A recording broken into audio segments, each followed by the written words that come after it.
Well, please welcome Kevin Hayslett, Republican candidate for Congress in Pinellas County. Thank you, sir, for joining us. Thanks, Greg. Appreciate it. So you are branding your campaign as a Trump Republican. We see it in your ads and your presentations on your website. However, former President Trump is endorsing one of your opponents, one of your rivals. How do you square branding yourself as a Trump Republican when he, in fact, is endorsing a rival? You look at that over the years. Historically, you want to define what are your policies, what are your views. We had Reagan Republicans. You could go back and have Lincoln Republicans. You go back to the very beginning of our republic, and it tells people, what do you believe in? And I feel very strongly about Trump's policies. And he has been very good on the border security, for example. He's very strong military. The way that he approached this country in leadership, we didn't have problems in Ukraine when he was president. We didn't have problems out of North Korea. We didn't have problems in Taiwan. I wanted people to understand the policies that I would bring to the table, that brand of Republican, and he sort of set the mark on what that Republican looks like. Why then did former president himself not embrace you as a candidate? Well, that's a great question because, unfortunately, all that occurred before I was in the race. But former President Trump has been known to change his mind. He did in the Alabama race after you entered this race in Pinellas County, switching from Mo Brooks to Britt. When that happened, did you say, wait a minute, I've got a shot at this thing, and call him and ask him?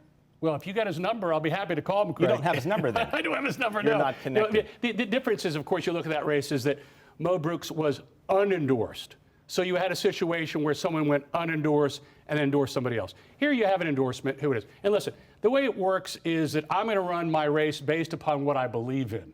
Doing a web search this morning on the race, I came across the Facebook post, reportedly you from October of 2016 criticizing former President Trump, saying he's not an appropriate role model for youth and describing the race between Clinton and Trump as the lesser of two evils. Is that an authentic post? Have you seen that, or is that something that was doctored?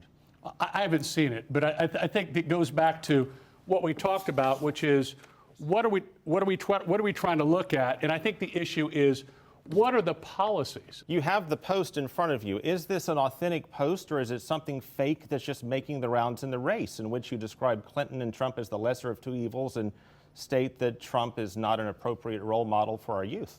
Well, here's what I think. A, I haven't looked at it, and B, if we look at it. Well, I'm looking at it right now. Yeah. The answer is that I can't see them. It was written 7 years ago. Yeah. I don't know what was written then and what was written now.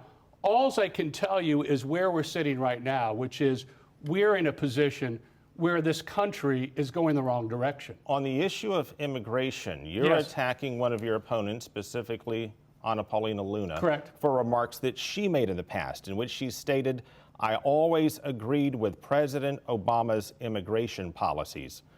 But it cuts off. We don't have the rest of the context. Keep in mind that former President Obama, in terms of numbers, did increase deportations, was known by a number of immigration activists as the deporter-in-chief. How do we know that's not the context of her remarks? Well, here's the issue. At the time those remarks were made, she was a candidate, so she was running for Congress. When she made those remarks, and people can take a look at her remarks in full, here's my position. I've never been supportive of any Obama's policies on immigration. A key point of your platform is controlling inflation, and you've specifically stated Democrats are raising taxes, I assume you mean the Inflation Reduction Act, during recession that they created. We're not in a recession at this point, not conclusively, especially when there were 528,000 new jobs created last month. This is where, now you're coming at me with the Bill Clinton comment, what's the definition of is? Because we have different defining what inflation is. Listen, the numbers of inflation, we're not going to argue, are through the roof. They're highest they've been in 40 years, correct? Correct. Here, we have an acute inflation crisis, but that's because the economy has been overheated. We're not in a recession when you have 528,000 new jobs created. Those were people that were sitting on their couch. They're now getting back. These are not new jobs that are being created, and I understand that argument. That's a fallacy, and that's how you describe it.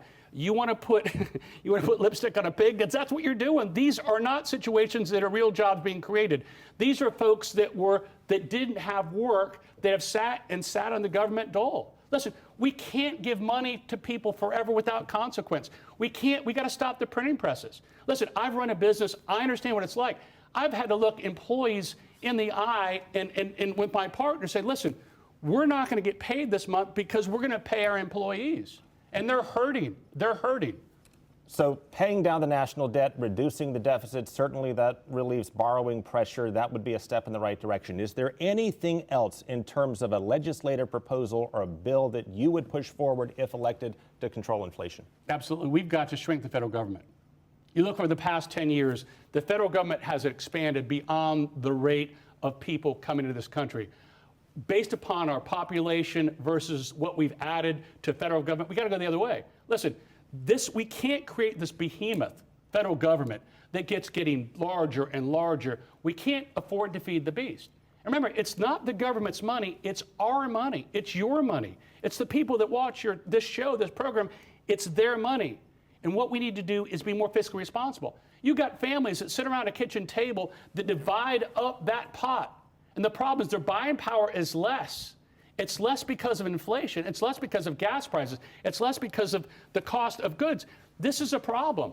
And under Trump, we didn't have those issues. No one was invading Ukraine. No one was rattling the sabers on Taiwan.